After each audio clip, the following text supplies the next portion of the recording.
guys, today I'll be doing my top 13 books of 2013, and I'm super excited about all the books I picked because I just loved all of them. And yes, this will be in my preference order, so watch out for that. And also, if there was a book that I liked that is part of a series that I also read this year, I added the other books of the series that I also read in 2013. If that makes sense. Now before I get started, I just want you guys to see my new background. I hope you like it, because I usually film my videos like here, but then I thought that it doesn't show all the books I own. I also own some books here, and then there's like a mishmash of books that me and my brother own here. So yeah, comment down below telling me if you like it, because if you don't, I can just go back to standing right here. But I actually really like this one because, you know, I think it shows a lot more on my bookshelf, and I also have more space to move. So the first book that I chose for this, number 13, is Coraline by Neil Gaiman. This was my first Neil Gaiman book, and I was so happy I read it because it's so good and surprisingly creepy. This follows Coraline, and Coraline finds a secret door in her new house, and it leads her to this secret world where there is other mother and other father, which is like a parallel universe, and it's quite creepy and I really like it. So I really recommend you check this book out, and I cannot wait to read more of Neil Gaiman's works because this one was really good. So for number 12, I chose Across the Universe by Beth Revis. This is the first book in the Across the Universe trilogy, and yes, I have only read this one so far, and it's really good. It follows Amy and Elder, and they are trying to make it in this spaceship. Amy has been frozen, and she's unfrozen before the times because somebody tries to kill her, so she and Elder will try to solve this mystery, and it's really good. It's like a mystery sci-fi novel, and I was pleasantly surprised with this because it just has so many lies that leads to so many plot twists that is just so freaking good. For number 11, I chose Scarlet by Marissa Meyer, the second book in the Lunar Chronicles. I read this year, and I also read the first book in the series, Cinder. I put Scarlet because I do like Scarlet more, but since I read these two this year, I just put both of them because they're both really good and I really like them. Cinder is like amazing, and Scarlet is like even more than amazing, so I just really like this series. It is a fairy tale retelling series. Cinder follows a Cinderella, and then Scarlet is Little Red Riding Hood, and they are loosely based because they're not like completely loyal to the fairy tale. But in the first one, Cinder is a cyborg and there's a lot of stuff going on, and in the second book, Scarlet, we follow Scarlet, and there's also Cinder in the book, so it continues on with the original story, but there's also a new story going on. The third book, Crash, comes out in February, I think, and I'm super excited to read it because it will be based on Rapunzel, and I put it in my most anticipated books of 2014, so if you want to check it out, the link will be down below. For number 10, I chose Light by Michael Grant. This is the 6th and final book in the Gaunt series, and it did not disappoint. This series does not disappoint because every book is better than the last one, and it's just so good, so good. And the ending, I think, was perfect because everybody who had to die died, and everybody who had to survive survived, and there's just so much death, but this series is just so freaking good, and I'm happy with the ending, so that's why I put it here. I think that if the ending wasn't as I hoped, I wouldn't have put it here, but since it was, it made the list. The series follows a group of teenagers who are suddenly trapped in this dome around the city, and all the adults disappear. I think 13 or older.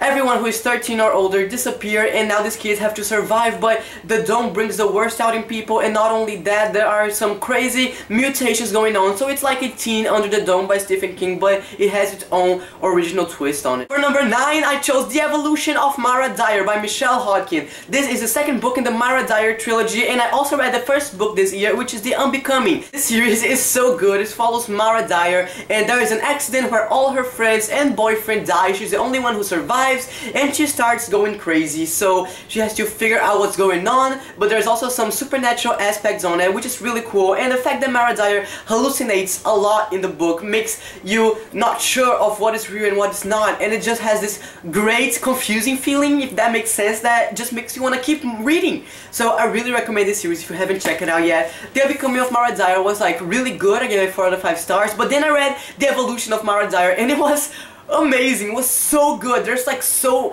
much creepy aspects in this book. Mara Dyer has some creepy stuff going on, but The Evolution of Mara Dyer creeped me out. It was so good, and I just really recommend this series, and I cannot wait for the third book, The Retribution of Mara Dyer, which I forgot to put in my most anticipated books of 2014. I'm sorry, but I am really looking forward to that book. For number 8, I chose Eleanor and Park by Rainbow Rowell. This is a standalone novel. I did not read Fangirl this year. If I read Fangirl, I think I would have added that too, but unfortunately, I did not read it. I plan on reading it this year year 2014, so Eleanor in Park was still amazing. I just really liked it. I couldn't stop reading it. I read it in like 2 days or less, and I did something that I had never done before in any book. I actually put bookmarks marking some quotes that I liked, and you know, it's just that good. Here I read The Great Gatsby by F. Scott Fitzgerald. I saw the movie and then read this book, which first of all I think really helped to understand some parts, because I think I would have been confused if I have not watched the movie before.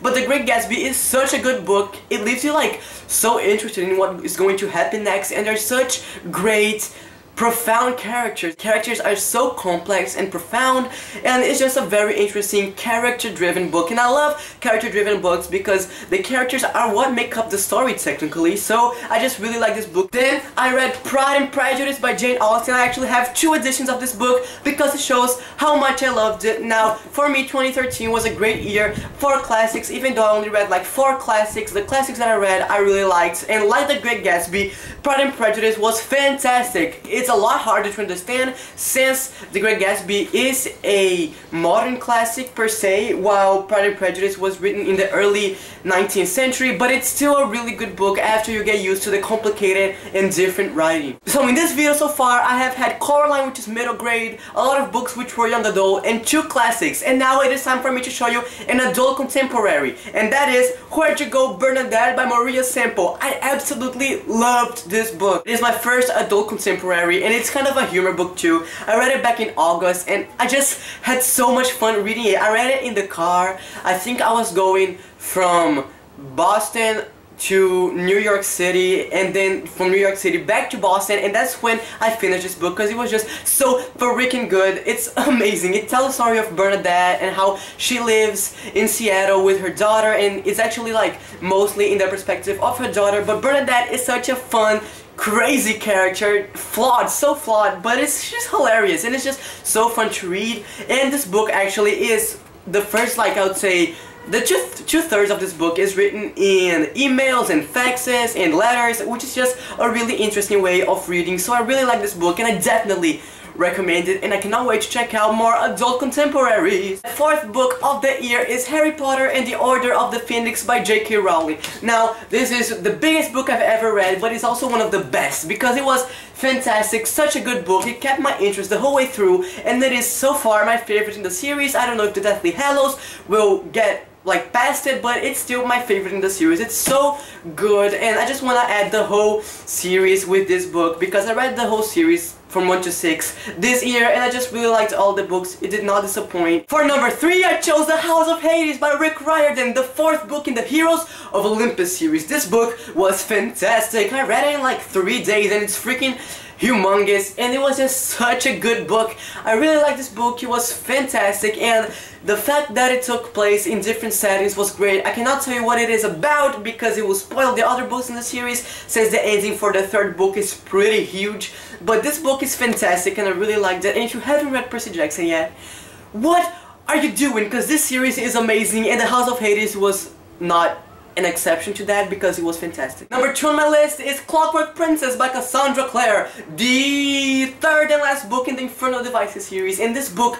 was amazing. Again, it's humongous. I read a lot of big books this year, and I was able to complete my challenge, so I'm proud of that. But anyway, this book was fantastic, such a good book. It kept my interest the whole way through. It was so good, and I just loved it. And the ending, like, everybody wins, like, except the bad guys, but everybody wins, and except, well, some of the good guys who died, but everybody wins. It's so good. And I just really like this book, and I really recommend this series if you haven't read it. I do like the Infernal Devices series a lot better than the Mortal Instruments, but I am hopefully waiting for City of Heavenly Fire. I hope that if Cassandra Clare can write an ending such as good as this one in Clockwork Princess, she can just pull off an amazing ending in City of Heavenly Fire. So that's what I'm actually hoping for. Guys, it's time for my number 1 book of the year. Drumroll.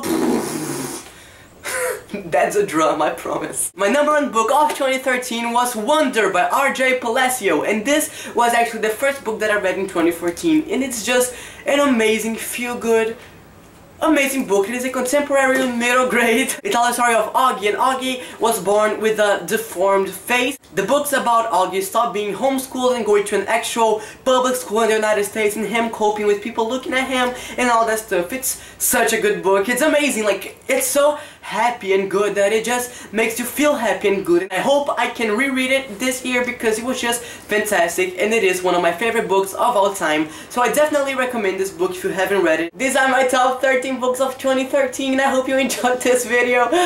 I'm dying. My next video will be my December wrap up in January TBR, so wait for that. Thank you for watching, guys. I'll see you next time.